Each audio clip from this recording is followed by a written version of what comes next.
करो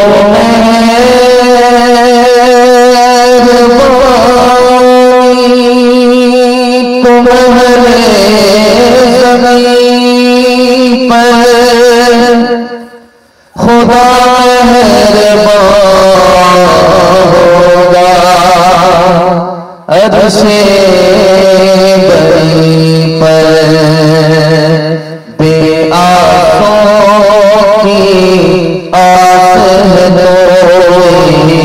सोते जागते पास है तो ही तो बोए तो ही मेरा तो ही मेरे पार लगाए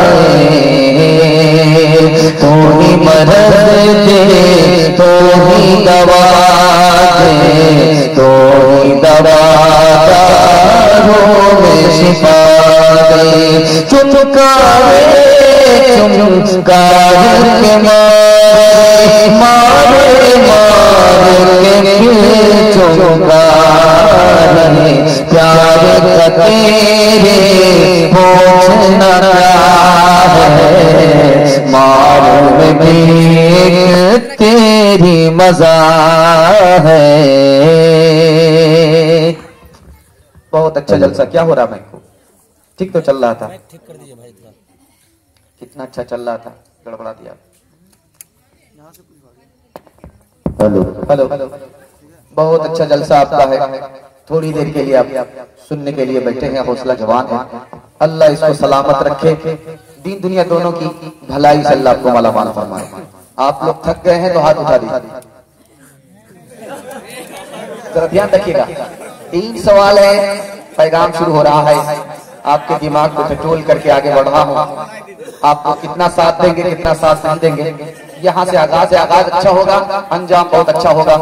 आप लोग बहुत अच्छा सुन रहे हैं। जो लोग जिस माहौल में सुन रहे हैं उसी हिसाब से सुनिए। दिलो दिमाग को ताजा रखिए और तैयार रखिए और हमारी तरफ तवज्जो कीजिए। जलसा आपका निकल चुका है, थोड़ा सा बाकी रह गया है। थोड़ा सा बाकी रह गया है। जलसे को थोड़ा बनाइए। ध्यान से सुनिए, तवज्जो से सुनिए। मैं आपको सुनाने के लिए जा रहा हूँ। तकलीफ जो हमारे घर में होती है उसकी 3 मिसाल है। पहली और दूसरी, तीसरी क्या है? आपका दिल बहुत मजबूत होगा। इसको ध्यान से सुनिएगा। तकलीफ 2 तरह की होती है। एक तकलीफ रहमत है, दूसरी तकलीफ मुसीबत है। रहमत और मुसीबत क्या है? ये मेरा दूसरा सवाल है। तीसरा सवाल आपके सामने है। तकलीफ दोस्त को भी आती है, तकलीफ दुश्मन को भी आती है। दोस्त को अल्लाह तकलीफ में क्यों डालता? ये मेरा तीसरा सवाल है। और आखिरी सवाल है कि अल्लाह तकलीफ से हमें निकालना चाहता है, लेकिन हम तकलीफ में अपने आप को डाल रहे हैं। 4 जगह हम अपने आप को तकलीफ में डालते हैं। वो 4 जगह क्या है? इंशाअल्लाह मुकम्मल सुनेंगे। हाथ उठाइए इंशाअल्लाह। सो करके सुनेंगे। हाथ उठाइए इंशाअल्लाह। जरा ध्यान रखिएगा। बहुत अच्छा सुन रहे हैं आप लोग। अल्लाह आपको हिदायत खैर दे। तकलीफ की 3 मिसाल है। ध्यान से सुनेगा। आपका दिल बहुत मजबूत होगा। आपका दिलो दिमाग बहुत मजबूत होगा। जो आप सुनने के लिए बैठे हैं, अल्लाह हमारे सुनाने को, आपके सुनने को बेहद कबूल फरमाए। तकलीफ की 3 मिसाल है। पहली मिसाल है, मरीज को डॉक्टर ने ऑपरेशन बता दिया, लेकिन मरीज ऑपरेशन करा रहा है। क्यों? उसको पता है कि चीरा जाएगा, फाड़ा जाएगा। चंद दिन की तकलीफ है, उसके बाद आसानी ही आसानी। तकलीफ की मिसाल ऑपरेशन की तरह है। चंद रोज के लिए है, उस जिंदगी भर के लिए नहीं है। दूसरी मिसाल आपके सामने लेकर के आ रहा हूं। तकलीफ की मिसाल बच्चे का नहाना है। बच्चे को माँ बाप नहाते हैं तो बच्चा रोता है, चिल्लाता है, लेकिन माँ बाप नहाते हैं, बच्चा समझता माँ बाप मेरे ऊपर जुल्म कर रहा है, लेकिन माँ बाप को पता है कि जब तक बच्चे को नहाएंगे नहीं बच्चा गंदा संदा रहेगा, पाक साफ नहीं होगा। अल्लाह को मालूम है कि हमारे बंदे को अगर तकलीफ नहीं होगी इसका गुनाह माफ नहीं होगा, इसलिए बंदे के ऊपर तकलीफ आती है। तीसरी मिसाल आपके सामने रखने के लिए जा रहा हूं। आपने तकलीफ की मिसाल पिंजरा और तोते की तरह, पिंजरे में तोता होता है, उसको बड़े प्यार से लोग पालते पोसते हैं बेटे की तरह, लेकिन तोता क्या समझता है हमारे ऊपर जुल्म कर रहे हैं, हमको बंद करके रखा है, खानदान से दूर रखा है, कैद में रखा है, आजाद नहीं रखा है। वो रोता है आपको अच्छा लगता है, जब मुसलमान तकलीफ में होता है रोता है तो अल्लाह को अच्छा लगता है।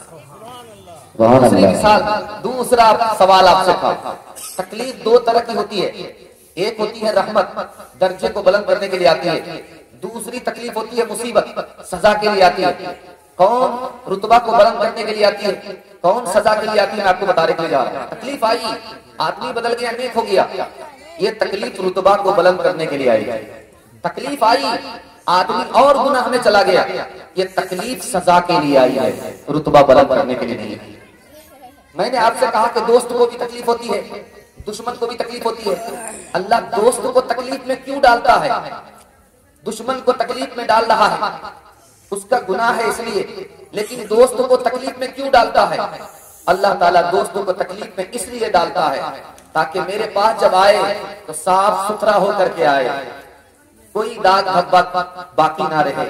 इसलिए अल्लाह चाहता है कि मेरा दोस्त दुनिया में तकलीफ उठाए, उसके सारे गुनाह दुनिया ही में माफ हो जाए, अब जब आए तो बेहिसाब जन्नत में दाखिल हो जाए। आखिरी मिसाल, आखिरी पैगाम आपकी खिदमत में लेकर के आ रहा हूं। आपके घर से तकलीफ निकल जाएगी, चार बातों पर आप ध्यान दीजिएगा। अपनी मर्जी से नहीं जीना है, खुदा की मर्जी पर जीना है। आपके घर से तकलीफ निकल जाएगी, दुनिया की मोहब्बत दिल से निकाल दीजिए, आपके घर से तकलीफ निकल जाएगी। और आमदनी पर नजर मत रखिए, खर्चा पर नजर रखिए। जो आप कमा रहे हैं, जो पैसा आ रहा है उस पर ध्यान मत दीजिए, जो पैसा आपके पास है खर्च करने पर ध्यान दीजिए। थोड़ा पैसा है थोड़ा खर्च कीजिए, ज्यादा पैसा है ज्यादा खर्च कीजिए, खर्च को फूक फूक करके कीजिए, अल्लाह आपकी तकलीफ को दूर कर दे। आखिरी बात बताने के लिए जा रहा हूं, इस दुनिया में तकलीफ से निकलना है, सुकून हासिल करना है। कैसे आपको सुकून मिलेगा? अल्लाह करे कि ये जलसा कबूल हो, आप कबूल हो। सुकून कैसे मिलेगा? आप इस दुनिया में अपने से नीचे लोगों को देखिएगा, अपने से ऊपर लोगों को मत देखिएगा।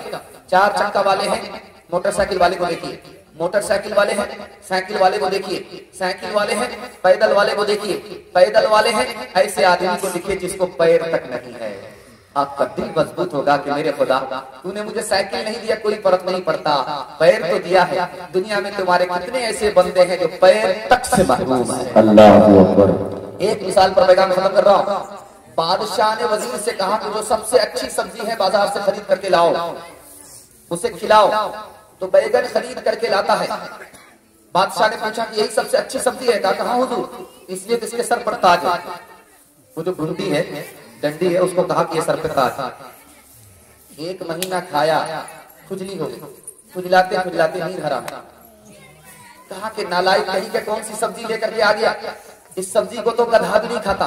कहा हुजूर आप बिल्कुल सही फरमा रहे हैं, ये सबसे घटिया सब्जी है, इसलिए तो अल्लाह ताला ने इसके सर पर कील ठोक दिया, इसलिए अल्लाह ताला ने इसके सर पे कील ठोक दिया। तो बादशाह को बड़ी हैरत हुई, इससे पहले तारीफ किया था तो कहा कि सर पे ताज है, और जब बुराई करने पर आ गया तो कहता सर पर कील है। कहा कि हुजूर हम बैगन के ताबे नहीं, हम तो आपके ताबे। आपको अगर तरकारी अच्छी लगी तो मैंने तारीफ कर दी, आपको तरकारी अगर अच्छी नहीं लगी तो मैंने तौहीन कर दिया।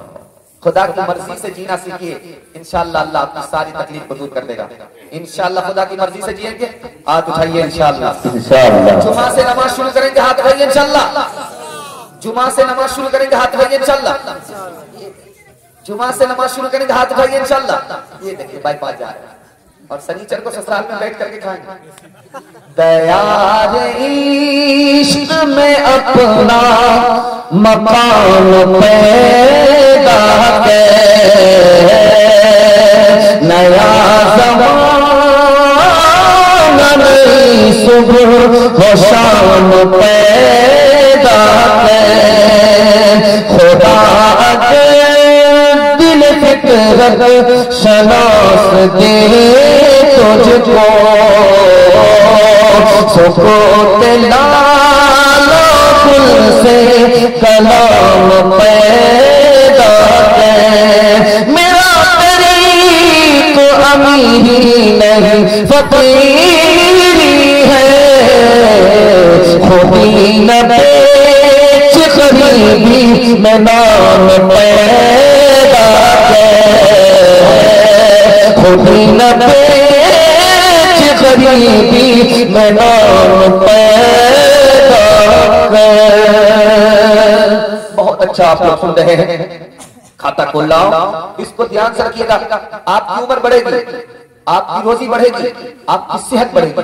कैसे बढ़ेगी ये राज आपको बता रहा हूं। आप लोग बढ़ाने के लिए तैयार हैं तो दोनों हाथ उठा दीजिए इंशाल्लाह। बिल्कुल सही जा रहा है। बेदारी के माहौल में आप लोग सुन रहे हैं। रोजी बढ़ाना चाहते हैं, उम्र बढ़ाना चाहते हैं, सेहत बढ़ाना चाहते हैं, आप रिश्तेदार के साथ रिश्ता रखिए। उम्र भी बढ़ जाएगी, रोजी भी बढ़ जाएगी, सेहत भी बढ़ जाएगी। ध्यान से सुनिएगा। नबी ने फरमाया कि तमाम इंसान आपस में भाई हैं। नबी ने फरमाया कि तमाम मुसलमान आपस में भाई हैं। भाई होने का मतलब क्या है? जो अपने लिए आप पसंद करते हैं अपने भाई के लिए पसंद करते हैं। जी बेशक। अपने लिए हमको नफा पसंद है, दूसरे के लिए नफा पसंद कीजिए। अपने लिए नुकसान पसंद नहीं है, दूसरे के लिए नुकसान पसंद मत कीजिए। जवान आगे आगे है, पीछे बूढ़ा है। अल्लाह के रसूल ने रोका, जवान ये बूढ़ा कौन है? ताकि मेरे वालिद हैं, मेरे अब्बू हैं, मेरे अब्बू हैं। कहा कि तुम्हारे अब्बू हैं, इनसे आगे मत चलना। तुम्हारे अब्बू हैं, इनसे पहले मत बैठना। तुम्हारे अब्बू हैं, इनका नाम लेकर इनको मत पुकारना। जवान आया, या रसूल अल्लाह बहुत बड़ा गुनाह हो गया। क्या गुनाह हो गया? कैसा गुनाह हुआ? बहुत बड़ा गुनाह हो गया। घबराने की बात नहीं है, ये बताओ कि तुम्हारी माँ जिंदा है?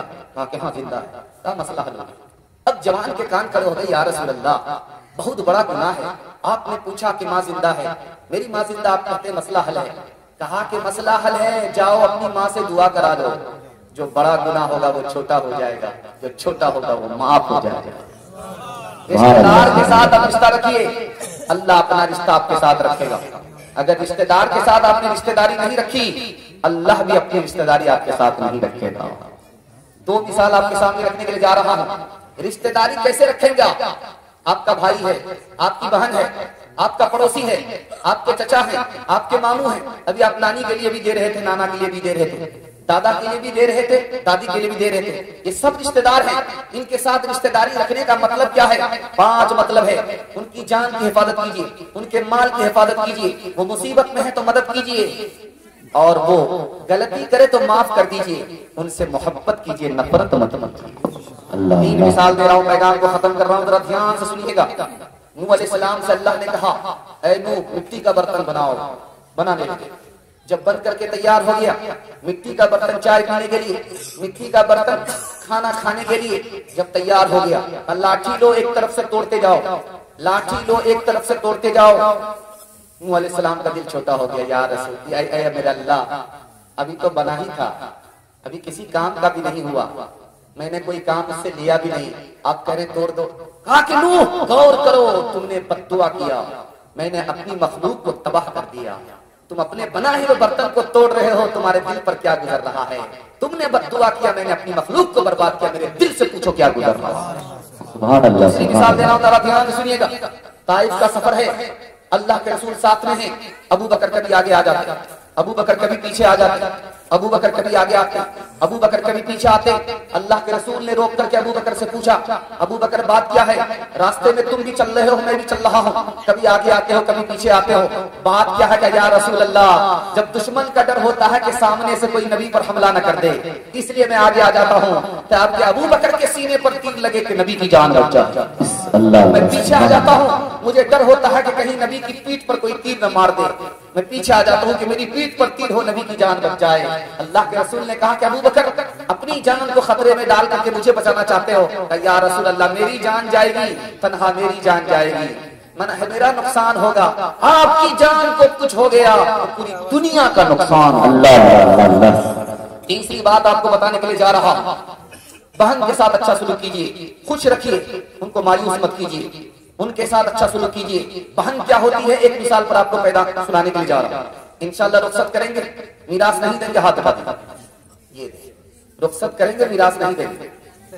ये बेहतर सलूक है, जरा ध्यान रखिएगा।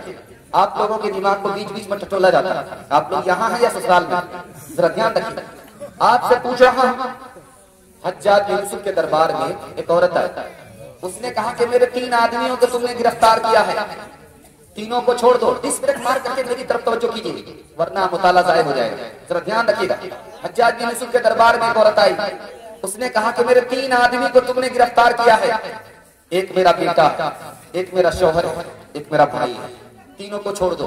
हज्जाज बिन यूसुफ ने कहा कि मेरे कट्टर दुश्मन हैं, एक ही को छोड़ूंगा, 2 को फांसी पर चढ़ा करके रहूंगा। अब तुम्हारे इख्तियार है कि जिसको छोड़ाओ, जिसको फांसी के हवाले करो।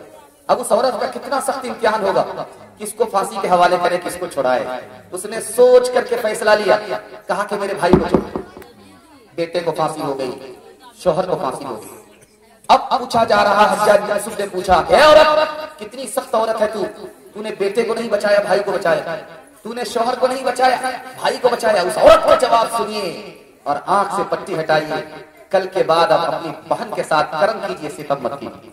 उस औरत ने कहा कि हज्जाज, तूने कहा था कि एक ही आदमी को बचाना है, मैं जवान हूं, मेरी शादी हो जाएगी, मुझे शौहर मिल जाएगा, खुदा मेहरबान हुआ तो मुझे बेटा भी मिल जाएगा, लेकिन मेरे माँ बाप मर चुके हैं, भाई नहीं आएगा। आखिरी मिसाल पर पैगाम खत्म कर रहा हूँ, बड़ी उम्मीद से इस पैगाम को खत्म कर रहा हूँ, जरा ध्यान से सुनिएगा। 2 भाई हैं, एक कुंवारा है, दूसरा शादीशुदा है। माँ बाप का इंतकाल हो गया, दोनों ने खेती बांट लिया। 50 बोझे एक के हिस्से में आए, 50 बोझे एक के हिस्से में आए। गेहूं की खेती किया, बांट लिया बराबर बराबर। 50 बोझे एक के हिस्से में, 50 बोझे एक के हिस्से में। जब बांट करके दोनों अपने घर आए तो बड़े भाई को ख्याल होता है, यार तुमने अपने छोटे भाई के साथ अच्छा नहीं किया, बराबर बराबर बांट दिया। वो अभी कुंवारा है, उसको शादी करनी है, उसको लंबा खर्चा है, उसको बढ़ा करके देना चाहिए। खरबूजा खरबूजे को देख करके रंग पकड़ता। आप किसी के लिए अच्छा सोचिए, वो आपके लिए अच्छा सोचिए। छोटा भाई के दिल में ख्याल आता है कि मैंने अपने बड़े भाई के साथ अच्छा नहीं किया, बराबर बराबर बांट दिया। मैं तो सिंगल हूँ, मेरा आधा खर्चा है, वो तो फैमिली वाला है, बच्चे वाला है, ज्यादा खर्चा है, उसको बढ़ा करके देना चाहिए। अब देखिए, दिमाग में तरकीब आ रही है, दिमाग में तरकीब आ रही है कि चुपके से जाऊंगा, अपने हिस्से का बोझा उठाऊंगा, अपने भाई के हिस्से में डाल दूंगा, उसका हिस्सा बढ़ जाएगा, उसको खबर भी नहीं होगी। इसके दिल में भी वही ख्याल आता है, मैं चुपके से अंधेरे में जाऊंगा, अपने हिस्से का बोझा उठाऊंगा, अपने भाई के हिस्से में बढ़ा करके दे दूंगा, उसका हिस्सा बढ़ जाएगा, उसको खबर भी नहीं होगी। जब ये अपने हिस्से का बोझा इधर डाल रहा है, वही बोझा पलट करके इधर आ रहा है। जब ये अपने हिस्से का बोझा इधर डाल रहा है, वो बोझा पलट कर इधर आ रहा है। ये लोग करीब आकर के देखेंगे वो क्या रहा है, तब समझ में आया है वो ये मेरा बड़ा भाई है, मेरे हिस्से को बढ़ाने के लिए आया था। ये मेरा छोटा भाई है, मेरे हिस्से को बढ़ाने के लिए आया था। तो दोनों भाई ने कहा कि भाई जब दिल एक है, नेक है, तो आज के बाद चूल्हा अलग नहीं होगा, एक होगा। खबर है तीसों में जिसकी आई, वही ज़माना अब आ रहा है। खबर है तीसों में जिसकी आई, वही ज़माना अब आ रहा है। ज़मीन की बदल रही है, फलक भी आँखें दिखा रहा है।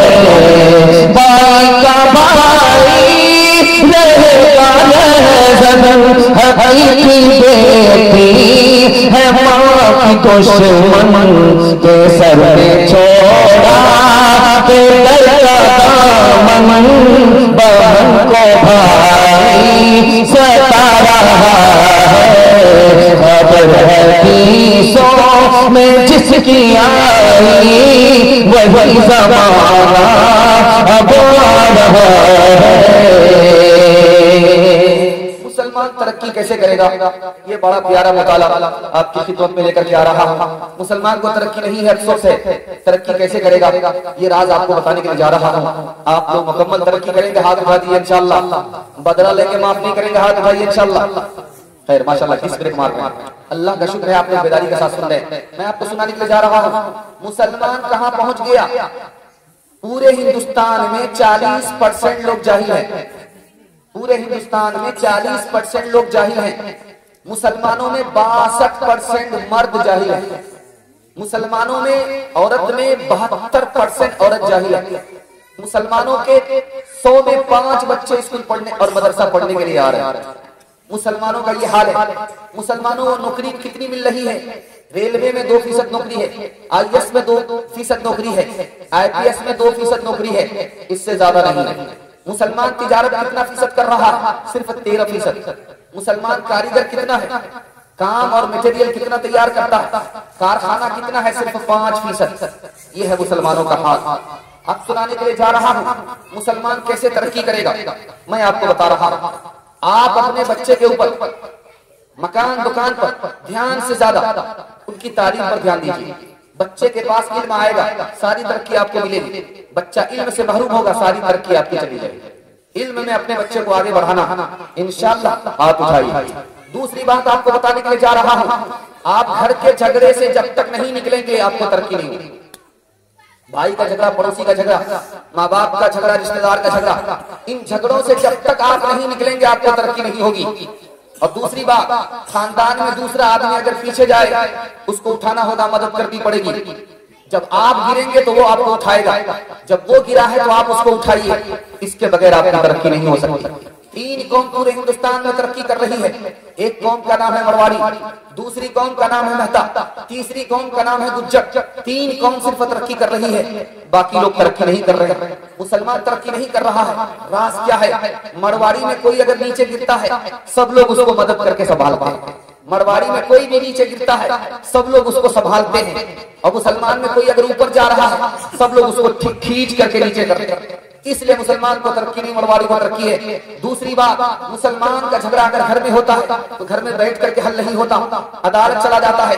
इसलिए मुसलमान को तरक्की नहीं है। मरवाड़ी के यहाँ अगर झगड़ा होता है तो घर में बैठ करके हल हो जाता है, अदालत नहीं जाता, इसलिए तरक्की करना। 2 मिसाल पर पैगाम खत्म कर रहा हूँ, इसको ध्यान से सुनिएगा। मुसलमान की मस्जिद है, हनफी आया नमाज पढ़ने के लिए। मुसलमान की मस्जिद है, सलफी आया नमाज पढ़ने के लिए। आमीन कहा है किसी ने जोर से, आमीन कहा है किसी ने आहिस्ता से। सलाम के बाद ये मुसलमान उससे टकरा गया, वो मुसलमान इससे टकरा गया। ये उससे सवाल करने लगा, तुमने जोर से आमीन क्यों नहीं कहा? वो इससे सवाल करने लगा, तुमने आहिस्ता से आमीन क्यों नहीं कहा? दोनों में झगड़ा हो गया। अभी ये मुल्क आजाद नहीं हुआ है। मार्च नाम का अंग्रेज है, उसकी अदालत में मुकदमा आया। उसको 5 मिनट तक समझ में नहीं आया कि आमीन जमीन का नाम है, मकान का नाम है, दुकान का नाम है। वकीलों ने जब बहस किया तब पता चला कि आमीन दुआ का नाम है। दुआ पर झगड़ा हुआ है, एक मस्जिद में झगड़ा हुआ है, 2 मुसलमानों का झगड़ा हुआ है। तो मार्च ने फैसला लिखा, उस फैसले को सुना करके आंख से अपनी पट्टी हटा रहा हूं। अगर आपस के झगड़े से नहीं निकलेंगे, आपको कल भी तरक्की नहीं थी, आज भी तरक्की नहीं होगी, आइंदा कभी तरक्की नहीं होगी। तरक्की करना है तो घर के झगड़े से निकलना होगा, मसलक के झगड़े से निकलना होगा। बरेलवी भी मुसलमान है, देवबंदी भी मुसलमान है, सलफी भी मुसलमान है, हनफी भी मुसलमान है। इस्लाम की बुनियाद पर एक हो जाइए, कलमे की बुनियाद पर एक हो जाइए, उसको भी तरक्की होगी आपकी। उसने लिखा कि आमीन की 3 किस्में हैं। एक आमीन आहिस्ता से कहना, ये भी हदीस से साबित है। एक आमीन जोर से कहना, ये भी हदीस से साबित है। एक आमीन इतना उठाने के लिए है, जोर से आमीन कहना, आहिस्ता आमीन कहना, ये हदीस से साबित नहीं है। ये हनफी भी गुनहगार है, ये सलफी भी गुनहगार है। इन दोनों को सजा ये दी जाती है कि जेल में डाला जाए, और जब तक जनाजा उठ न जाए जेल से बाहर न निकाला। आखिरी मिसाल पर पैगाम खत्म कर रहा हूं। आज मुसलमानों का हाल क्या हो गया? बहुत बदतर हाल है। काजी मुजाहिदुल इस्लाम साहब रहमतुल्लाह अलैह कहते थे मुसलमानों का कितना बदतर हाल है, मैं आपको सुना रहा हूं। कुत्ते से भी ज्यादा बदतर मुसलमानों का हाल हो चुका। मुसलमान अगर तरक्की करता है तो दूसरा मुसलमान जल रहा, एक मुसलमान आगे बढ़ रहा, दूसरा मुसलमान उसको खींच रहा। इस कौम की तरक्की को कौम ने रोक रखा। काजी साहब ने फरमाया कि मुसलमान की मिसाल कुत्ते से भी बदतर है। कुत्ता घोड़े से कह रहा था मैं तुमसे ज्यादा तेज दौड़ता हूँ, घोड़ा कुत्ते से कह रहा था मैं तुमसे ज्यादा तेज दौड़ता हूँ। घोड़े ने कहा कि मैं जब दौड़ता हूँ, टाप मारता हूँ तो मेरे पैर की धूल आसमान को चली जाती है। तो कुत्ते ने कहा कि मैं तुमसे ज्यादा दौड़ता हूँ, मेरे पैर की धूल अर्श को चली जाती है। तो छोटा मुंह बड़ी बात करता है, ठीक है मुकाबला हो जाएगा। इस बस्ती से जलसा की बस्ती से मुकाबला करना है, दौड़ना है। खुरियाल जो पास करेगा वो जीत जाएगा, जो पीछे रह गया वो हार जाएगा। तो घोड़ा दौड़ करके खुरियाल पहुंचा, पलट करके देख रहा है कि कुत्ता आ रहा कि नहीं आ रहा। इस बस्ती का कुत्ता, जलसे का कुत्ता, जलसे ही में बैठा हुआ, दौड़ने का नाम नहीं ले रहा। तो घोड़े ने कहा कि बड़े बड़े दावे करते हो, जब दौड़ने की बात आती तो हिम्मत हार करके बैठ जाते हो। कहा यार मैं तुमसे परेशान नहीं हूँ, मैं तो अपनी कौम से परेशान हूँ, मैं तो तुम्हें 2 मिनट में पीछे कर दूंगा। मैं जैसे ही जलसा का कुत्ता जलसा से दौड़ूंगा, खुरियाल पहुंचूंगा, खुरियाल का कुत्ता मुझे रोक लेगा कि बेटा बॉर्डर क्रॉस कर रहे हो, पासपोर्ट दिखाओ। मुसलमानों बताओ तो तुम्हें अपनी खबर कुछ है, तुम्हारे क्या मदारिज रह गए, इस पर नजर कुछ है। अगर कुछ है तो सोचो दिल में भी इसका असर कुछ है। हरीफों की तल्लीबा इसे सो से जिगर कुछ है।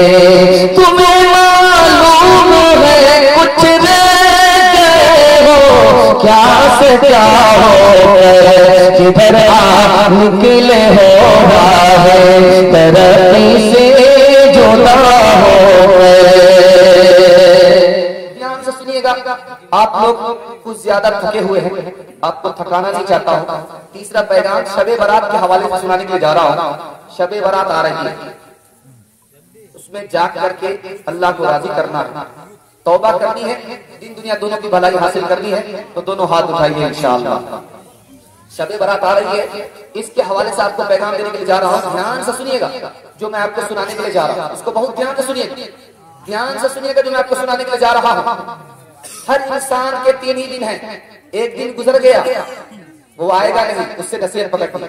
एक दिन जो गुजर रहा है यही अपना, इसको गनीमत समझना। एक दिन आने वाला है, उसकी गारंटी नहीं है। 1 महीना गुजर चुका, उसका नाम था रजब, अब वो आएगा नहीं, उससे नसीहत पकड़नी है। 1 महीना चल रहा है जिसका नाम है शाबान, यही अपना महीना, इसको गनीमत समझना। 1 महीना आने वाला है रमजान, गारंटी नहीं है कि हमको मिलेगा कि नहीं मिलेगा। 4 रात अफजल है, 4 दिन अफजल है।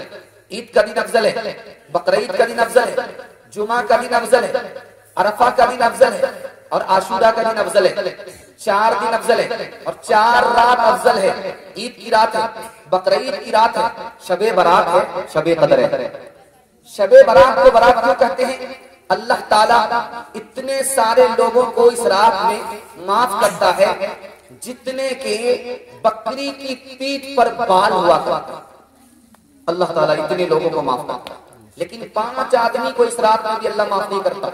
जो जिना करता उसको माफ नहीं करता, जो माँ बाप का नाफरमान है उसको माफ नहीं करता, जो दूसरे के लिए कीना रखता उसको माफ नहीं करता, जो टखने से नीचे पायजामा पहनता है उसको माफ नहीं करता, जो शराब में डूबा रहता है अल्लाह इसको माफ नहीं करता। खास तौर पर सुनाने के लिए जा रहा हूं, शबे कदर को अल्लाह ने छुपाया, शबे बारात को बता दिया। क्यों? शबे कदर को इसलिए छुपाया ताकि लोग उस पर भरोसा करके बैठ न जाए। शबे बारात को इसलिए बताया ताकि लोग जाग करके अपने नुकसान से बच जाए। जो जागता है वो पाता है, जो सोता है वो खोता है। आपकी रात बर्बाद हो जाएगी 3 वजह से, जरा ध्यान रखिएगा, मैं आपको सुनाने के लिए जा रहा हूँ। 3 वजह से आपकी रात बर्बाद होती है। पहली वजह, हलवा पकाते हैं आप, हलवा खा करके आप ऐसे सो जाते हैं कि आंख खुलती ही नहीं, क्योंकि हलवा खाने के बाद नींद ज्यादा आता है। हलवा आपने खाया, रात का जलवा चला गया।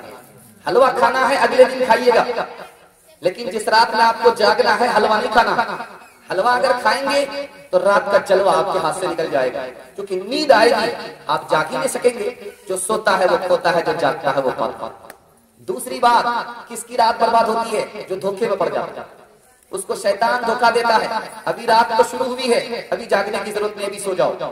रात के 12 बजे जागना, रात के 1 बजे जागना, वो सोता ही रह जाता है, इधर से भी गया उधर से भी गया। तो शैतान के धोखे में नहीं आना। तीसरी बात, जो लोग पटाखा छोड़ते हैं उनकी रात बर्बाद हो जाती है। 3 काम आपको करने हैं, 3 से ज्यादा काम नहीं करने हैं। इंशाअल्लाह रात आपकी कबूल हो जाएगी, आप कबूल हो जाएंगे और आपका आने वाला साल बहुत अच्छा जाएगा। 3 काम करने हैं, रात में जागना है, इबादत करनी है, जिसमें मन लगे वो काम करना। नमाज में मन लगे नमाज पढ़िए, तस्बीह में मन लगे तस्बीह कीजिए, तिलावत में मन लगे तिलावत कीजिए, जिसमें मन लगे वो काम कीजिए, रात में जागकर। दूसरा काम है अगले दिन रोजा रख लीजिए। और तीसरा काम ये है, मुर्दों के लिए साले सवाब कीजिए, कुरान पढ़ दीजिए, नफिल नमाज पढ़ दीजिए, नफिल रोजा रखिए, दुआ कीजिए, सदका खैरात कीजिए। इंशाअल्लाह रात की हिफाजत करेंगे, हाथ उठाइए इंशाअल्लाह। धूमधाम से शबे बारात मनाएंगे, हाथ उठाइए इंशाअल्लाह। ये देखिए यहाँ फंसे, जरा ध्यान रखिएगा, जश्न मनाएंगे, रात आपकी बर्बाद हो जाएगी। रात की हिफाजत करेंगे, अल्लाह रात की हिफाजत फरमा लेगा। एक मिसाल पर पैगाम खत्म कर रहा हूँ। नौकर है, मालिक है, दोनों सफर कर रहे हैं। तो मालिक ने कहा मैं सोता हूँ, तुम जागो और घोड़े की हिफाजत करो।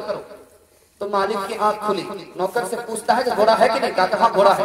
तुम क्या कर रहे हो? कहा मैं आसमान की तरफ देख रहा हूँ। कहा कि आसमान की तरफ मत देखो, घोड़े की तरफ देखो, कहीं चोर घोड़ा लेकर के न भागे। कहा आसमान की तरफ इसलिए देख रहा हूँ कि अल्लाह ने आसमान को बगैर फूटे के कैसे खड़ा कर दिया। फिर मालिक सो गया। उसके बाद फिर आंख खुली, नौकर से पूछता है कि घोड़ा है कि नहीं? कहा हाँ घोड़ा है हुजूर। कहा तुम क्या कर रहे हो? कहा कि मैं गौर कर रहा हूँ जमीन के नीचे कि जमीन पानी पर कैसे बिछाई गई है। तीसरी बार फिर मालिक की आंख खुली, पूछता है कि घोड़ा है? कहा कि ये तो मैं बाद में बताऊंगा। कहा अभी क्या कर रहे हो? मैं सोच रहा हूँ कि इल्जाम किस पर होगा, सोने वाले पर होगा या जागने वाले पर होगा। घोड़ा चोर खोल करके ले गया। ये किसने मोहब्बत से डाली निगाहें के आलम में फिर से बहार आ रही है। ये किसने मोहब्बत से डाली निगाहें के आलम में फिर से बहार आ रही है, के आलम में फिर से बहार आ रही है। जो दिन आ रहा है भला आ रहा है, जो रात आ रही है खुशी ला रही है। जो दिन आ रहा है भला आ रहा है, जो रात आ रही है खुशी ला रही है। ये मस्जिद का जलसा है, मस्जिद के हवाले से आपको पैगाम देने के लिए जा रहा हूँ। आप लोग इंशाअल्लाह सुनेंगे। मदरसे का जलसा है, मस्जिद के हवाले से आपको सुनाने के लिए जा रहा हूँ। इसको जरा ध्यान से सुनिएगा जो मैं आपको सुनाने के लिए जा रहा हूँ। आपका जलसा निकल चुका है और आपके हौसले पर जलसा थोड़ी देर के लिए बाकी है। आप लोग दिल से सुनेंगे, दिल से कबूल करेंगे, जलसा मुकम्मल इंशाअल्लाह हो जाएगा। ध्यान से सुनिएगा। नमाज पढ़ने वाला नमाज पढ़ रहा है, आगे से गुजरने वाले को दुश्मन कहा। जो सामने से गुजर रहा है नमाजी के, उसको दुश्मन कहा जा रहा है। क्यों? अगर ये नमाज को दोस्त समझता, अगर ये नमाजी को दोस्त समझता तो सामने से नहीं गुजरता। इसलिए किसी नमाजी के सामने से नहीं गुजरना, गुजरना ही है तो बहुत दूर जाकर के आगे से गुजरना, सामने से नहीं गुजरना। दूसरी बात याद रखिए, नमाज जानबूझ करके नहीं छोड़नी। हदीस में आता है जो आदमी जानबूझ करके नमाज छोड़ता है वो कुफ्र करता। क्या मतलब हुआ? उसने कुफ्र किया तो काफिर हो गया, मुसलमान नहीं रहा। अगर उसने नमाज छोड़ी, कज़ा कर दिया और कज़ा करने की नीयत नहीं है, अदा पढ़ी नहीं, वक्त निकल गया, कज़ा की नीयत नहीं है, ये आदमी काफिर हो जाएगा, मुसलमान नहीं है। इसलिए आपको वक्त पर नमाज पढ़नी है और छूट जाए तो उसको कज़ा करने की नीयत करनी है। तीसरी बात को याद रखिए जो मैं आपसे कहने के लिए जा रहा हूं, इसको बहुत ध्यान सुनिएगा। बहुत सारे लोग बेनमाजी होते हैं, नमाज तो पढ़ते नहीं है लेकिन कभी कभी फंस जाते हैं, 10 के बीच में फंस गए। अब जब सब लोग नमाज पढ़ने लगे तो उनसे भी कहा गया कि तुम भी नमाज पढ़ लो, तो बगैर वुजू के खड़े हो जाते। अगर आप बगैर वुजू के खड़े हो गए तो बगैर वुजू के नमाज पढ़ना कुफ्र है, इससे ईमान जाने का खतरा है। वजू करके नमाज पढ़िए, बगैर वजू के नमाज मत पढ़िए। भूल से खड़े हो गए तो और बात है, जानबूझ करके बगैर वजू के नमाज के लिए खड़ा नहीं होगा। चौथी बात को याद रखिए, राज और नुक्ते की बात। जब आदमी मस्जिद में आता है उसका दिल नहीं लगता, नमाज पढ़ने में मन नहीं लगता। ये बात वजह क्या है? कुरान में लिखा है जो मुसलमान होगा उसका मस्जिद में दिल लगेगा, जो मुसलमान होगा उसका नमाज में मन लगेगा। अगर मुसलमान है, नमाज पढ़ रहा है, मस्जिद में दिल नहीं लग रहा, नमाज में मन नहीं लग रहा, इसका मतलब है नाम का मुसलमान है, काम का मुसलमान नहीं है। मकूला मशहूर है कि बच्चे को माँ की गोद में सुकून मिलता है, मुसलमान को अल्लाह के घर में सुकून मिलता है। ये कैसा मुसलमान है कि मस्जिद में इसको सुकून नहीं मिल रहा है, बेचैन है, भागने के लिए तैयार है। जिस तरह मछली पानी में सुकून से रहती है, उसी तरह मुसलमान मस्जिद में सुकून से रहा करता है। और अगर मस्जिद में आकर के बेचैन है, जैसे कि तोता पिंजरे में बेचैन है, इसका मतलब है ये नाम का मुसलमान है, काम का मुसलमान नहीं है।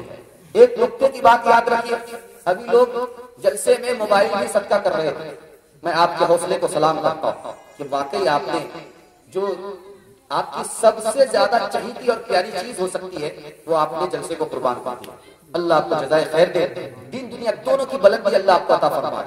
जो मैं आपसे कहने के लिए जा रहा हूँ, आप जब मोबाइल देखेंगे तो आपकी नींद आंख से उड़ जाएगी। जब आप मस्जिद में नमाज पढ़ने के लिए आएंगे तो आपको नींद का झटका आएगा।